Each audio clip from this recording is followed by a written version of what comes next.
Paling tidak, kalau tidak bisa baca Al-Quran pagi, siang, sore, malam, paling tidak kita mulai hari kita dengan baca Al-Quran. Tutupi hari kita dengan baca Al-Quran.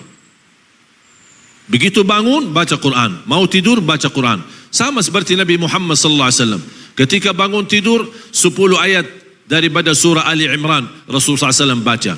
Inna fi khalqis samawati wal ard wa ikhtilafil laili wan nahar la ayatin li ulil albab. Dibaca 10 ayat terakhir daripada surah Ali Imran. Baru beraktivitas, tahajud, salat subuhnya dan seterusnya. Mau tidur malam hari, sebelum tidur membaca suratul Sajadah dan Tabarak Al-Mulk. Paling tidak mulai harimu baca Quran, tutupi harimu dengan baca Al-Quran. Sepanjang hari, pagi, siang, sore, malam beristighfar. Karena kunci istighfar, kunci rizki adalah istighfar. Kunci rizki harta, kunci rizki keturunan, kunci rizki jodoh, kunci rizki apa saja yang terkait dengan kata rizki, kuncinya istighfar. Kalau saya berkata Bapak Ibu sepanjang hari beristighfar, artinya jangan berhenti istighfar. Ya istighfar dari mulai pagi bangun sambil beraktivitas, sibuk kemana-mana pergi, terus bawa istighfar. Subhanallah, luar biasa. Cuma bayangkan, saya mohon satu hari saja lidah ini tidak usah digunakan untuk caci maki orang atau bercakap-cakap berkata-kata yang tidak benar. Cuma satu hari jaga, insya Allah anda akan rasa dalam satu hari ketenangan yang luar biasa dahsyat. Hanya beristighfar, sangat luar biasa. Datang nangis seperti anak kecil di depan saya. Anaknya tidak diurus, tidak diperdulikan, bahkan keluar dari rumah tidak tahu kemana. Dan apa kira-kira perasaan kita? Sudah membuat ibu kita susah selama dalam kandungan, tumbuh sampai besar pun masih jadi susah. Kapan kira-kira saatnya kita seorang anak yang bisa berbakti baik? Wallahi, semua dosa besar maupun kecil yang kita lakukan akan Allah tunda hukumannya di hari kiamat. Tapi dosa durhaka terhadap orang tua, wallahi akan dibalas oleh Allah di dunia, belum lagi di akhirat. Akan Allah menegakkan hukumannya bagi orang yang durhaka kepada Tuhan. Ini hari Jumat. 4 amalan yang menjadi sangat istimewa di hari Jumat. Pertama adalah bersalawat kepada Nabi Muhammad sallallahu alaihi wasallam. Karena Rasulullah SAW menginginkan dan mempesan kepada kita, barbanya akthiru alayya minas salati yaumal jumu'ah. Berbanyalah salawat kepadaku di hari Jumat. Jadi ini hari Jumat, jadi kita boleh tinggalkan seluruh zikir, hanya fokus salawat tidak salah. Karena Rasul memang minta kita bersalawat kepada beliau di hari Jumat ini. Jadi saya mohon sepanjang hari di dalam perjalanan di mana kita berada, tolong bawa salawat kepada Nabi Muhammad SAW. Baki Sayyiduna, tidak baki Sayyiduna boleh. Mau panjang, mau pendek boleh, intinya bersalawat. Ada satu doa, tolong Bapak Ibu hafal. Itu doa dibacakan setiap keluar rumah. Bismillah, tawakkaltu ala Allah, la hawla wa la quwwata illa billah. Apa yang kita dapat dalam doa yang singkat ini? Pertama, akan Allah berikan petunjuk, segala urusanmu akan lancar karena ada petunjuk dari Allah Subhanahu wa taala. Akan diberikan oleh Allah perlindungan. Yang baca doa ini insyaallah selamat dari kecelakaan mobil, kecelakaan motor, apapun kecelakaannya, Allah akan lindungi dari segala kecelakaan dan keburukan. Dan yang ketiga, wakufita, akan diberikan kecukupan. Yang keluar rumah mencari nafkah dan rezeki, pulang dari rumah, pulang ke rumahnya, Allah sudah memberikan kecukupan rezeki. Terus yang keempat, syaitan tidak akan berani menggoda kita.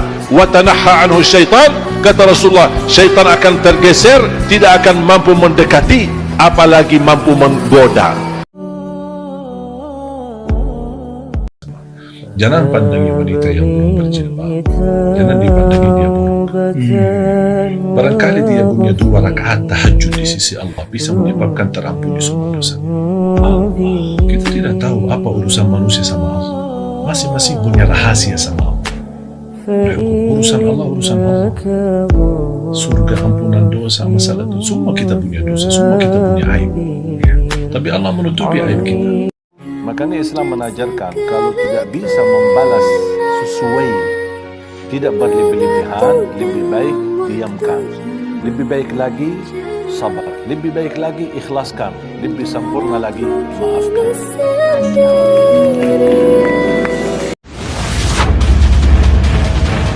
Ketika Uthman bin Affan disebutkan surga dan neraka, tidak pernah nangis.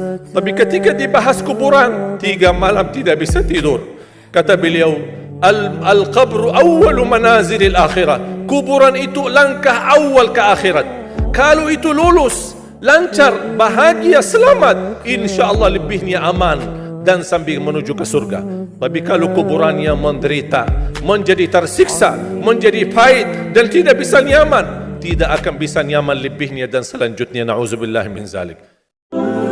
Kalau anak tidak bisa curhat sama orang tuanya, menurut saya orang tuanya tidak pantas jadi orang tua. Kalau anak tidak bisa merasa nyaman sama orang tuanya, berarti dia tidak bisa jadi imam yang baik untuk anaknya. Kalau anak sudah ketakutan sama orang tuanya, wallahi dia bakal curhat di luar, bisa terbuka aib rumah di luar gara-gara cara kita di dalam rumah. Akhirnya apa? Jatuhnya di tangan orang yang buruk, orang yang jahat, salah arahkan, akhirnya menjadi anak kita yang tidak saleh. Baru kita nyesal kalau sudah mendengar berita-berita perilaku anak kita. Itu dosa siapa? Dosa kita. Tetap tanggung jawab kita. Anak kita, apalagi di zaman sekarang, mohon maaf Bapak Ibu, zaman sekarang ini banyak luar biasa godaan fitnah. Coba lihat anak-anak kita. Silahkan Bapak Ibu lihat sendiri. Siapa sekarang anak sudah bisa jalan? Harus kita selalu membuka hati untuk memaafkan orang. Apalagi yang datang minta maaf. Harus kita menjadi terbiasa memaafkan. Apalagi yang datang minta. Kalau orang datang minta maaf, saya usulkan jangan tolak. Kita diajarkan menjadi pemaaf. Selain taubat, salah satu yang menolak bala dan mengangkat bala adalah sedekah.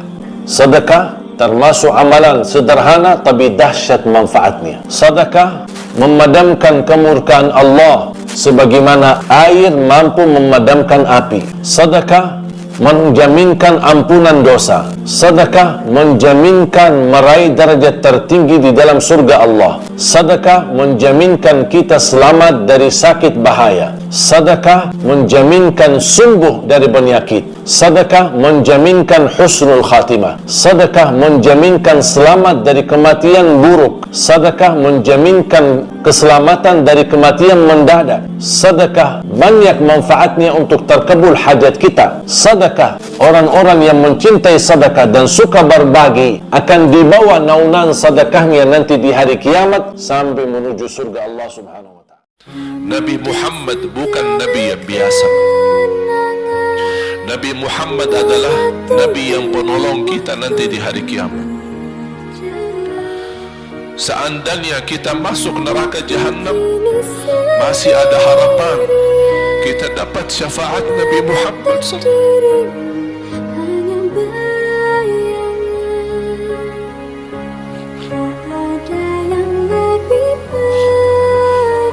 Di Lombok ini, saya jauh lebih merasa nyaman karena ada ceritanya jemaah sekalian. Pertama saya berjuang di Indonesia memang di Lombok. Anak saya lahir Lombok. Salah satu kakek saya meninggal, mati syahid karena lawan jajah Jepang di Lombok. Bahkan salah satu kakek, ayah dari ibu saya sendiri, termasuk dia juga kelahiran di Indonesia, di Bumi Ayu, dan juga adiknya juga kelahiran Lombok. Jadi hubungan saya dengan Lombok, bahkan saya bercita-cita, ya Allah, walaupun saya memilih dan memohon meninggal di Madinah, tapi kalau ya Allah, kalau saya ditetapkan meninggal di Indonesia, mohon saya mau dimakamkan di Lombok. Saya kasih amalan, mulai hari ini tolong jaga setiap hari baca qul huwallahu ahad 10 kali. Dapat apa? Dapat rumah di dalam surga Allah. Hadis sahih. Bahkan ada riwayat yang sahih, ketika ditanya oleh Rasul, "Mengapa kamu baca ayat ini dan suka mengulangi?" Kata beliau, "Aku cinta surah ini karena membahas sifat Allah." Qala Rasulullah bersabda, "Percintaanmu terhadap surah ini menjaminmu masuk surga." Allahu Akbar. Makanya mulai hari ini Bapak Ibu, amalannya 10 kali baca qul huwallahu ahad setiap hari.